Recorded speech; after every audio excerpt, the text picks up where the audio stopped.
உயிரினம்னு ஒண்ணு இருக்கு. அது மரம், செடி, கொடி, மயிர் மட்டும் எதுவா இருந்தாலும் பரவாயில்ல. அது வரைக்கும் பழனிபாபா நிற்பார். அவர் யாருக்கான தலைவர் இல்ல. அவர் சொன்னார், என்று இருந்தால் நான் படுகொலை செய்யப்படும் உறுதின்னு.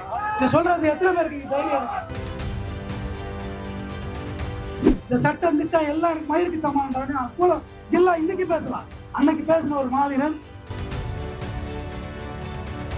உலோகத்தின் நண்பன் பழனிபாபாவை அனைவரையும் கொண்டு போய் சேர்க்கிறது தான் என்னுடைய முன்னேற வேலையாக வச்சிருக்கேன். 4 நூற்றாண்டு காலம் கத்திட்டேன் உங்கடான்னு சொல்லிட்டு அல்லாஹ் அக்பர்னு சொல்லி நான் நியூசிலாந்துல போய் செட்டில் ஆகிட போறேன்னாரு. இனியும் உங்களுக்கு கிடைக்கும் தலைவர்களை தவற விட்டு விடாதீர்கள். இறந்த பிறகு இங்க எல்லாம் புகழ்பாட வேண்டியது இருக்கு. ஒரு விதைகள் உறங்குவதில்லை அப்படிங்கிறது தான் நம்ம எல்லாருமே விருட்சியம் தான். அவர் விதைச்சிட்டாரு, நம்ம கண்டிப்பா உறங்க மாட்டோம்.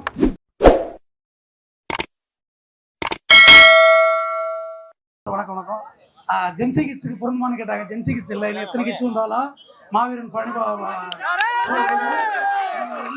இந்த பூலோகத்தில் உயிரினம்னு ஒண்ணு இருக்கு. அது மரம், செடி, கொடி, மயிர் மட்டும் எதுவா இருந்தாலும் பரவாயில்ல. அது வரைக்கும் பழனிபாபா நிற்பார். அவர் யாருக்கான தலைவர் இல்ல.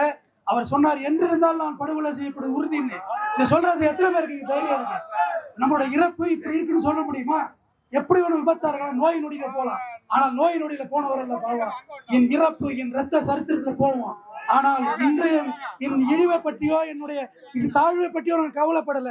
இந்த சட்டம் திட்டம் எல்லாம் எனக்கு மயிருக்கு சமாளம் அப்போ இதெல்லாம் இன்னைக்கு பேசலாம். அன்னைக்கு பேசின ஒரு மாவீரன்.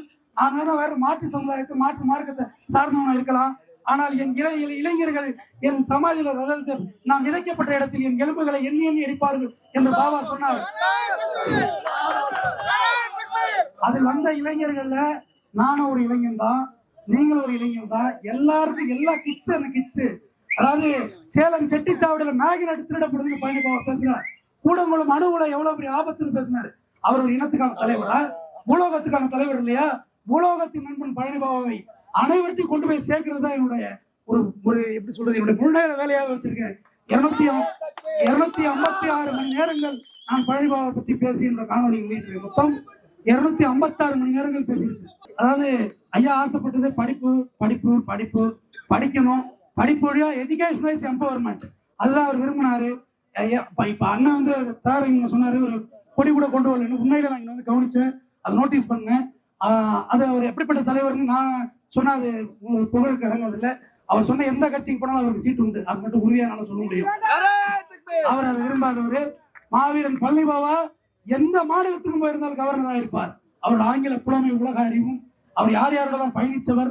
ராஜீவ் காந்தியில ஆரம்பிச்சு தமிழ்நாட்டு அரசியல் முதல்வர்கள் அனைவருடன் பயணித்தவர் மாவீரன் பழனிபாபா.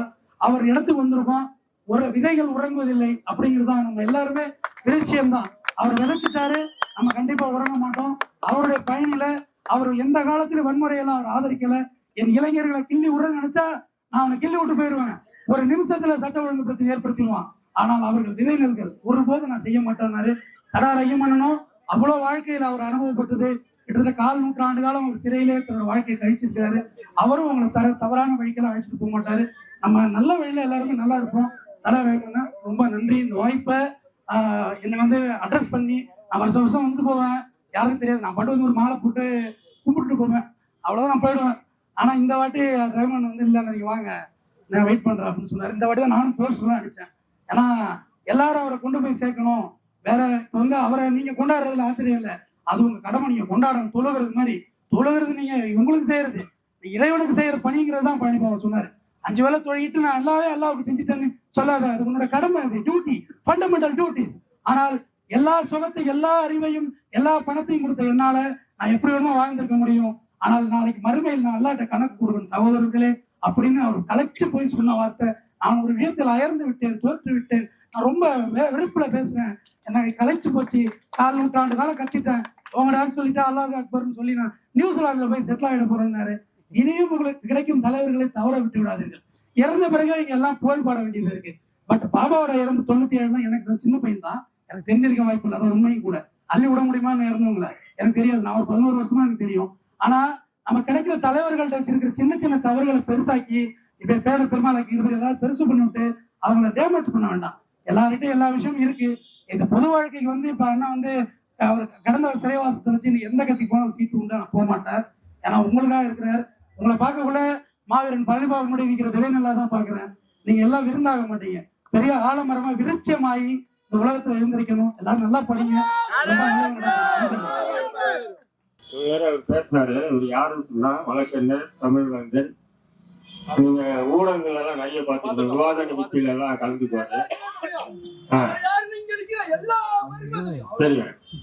தெரியும். இருந்தாலும் நான் அறிமுகப்படுத்துறேன். நீங்க அவசரப்படாது. அதே நேரத்துல பாபாவுடைய வெறியன்னு சொல்லலாம். இப்ப நாங்க வந்து பாபா கூடவே இருந்தோம். பாபாவை பத்தி பேசணும்னா அது லாஜிக் இருக்கு. ஆனா அவரெல்லாம் வந்து பாபா கூட இல்லை. ஆனா அவருடைய பேச்சுக்களையும் அவருடைய எழுத்துக்களெல்லாம் பார்த்துட்டு பாபா மீது அறப்பாடு வெறி பொது வெளியில இன்னைக்கு வந்து என்னை விட அதிகமா பாபாவை பத்தி பேசுறாங்கன்னா நம்ம வழக்கறிஞர் தமிழ்வேந்தன் அவர்கள் தான். அதனாலதான் அவரை இன்னைக்கு கூப்பிட்டு இந்த இடத்துல அறிமுகப்படுத்தணும்னு சொல்லி அவர் கூப்பிட்டேன்.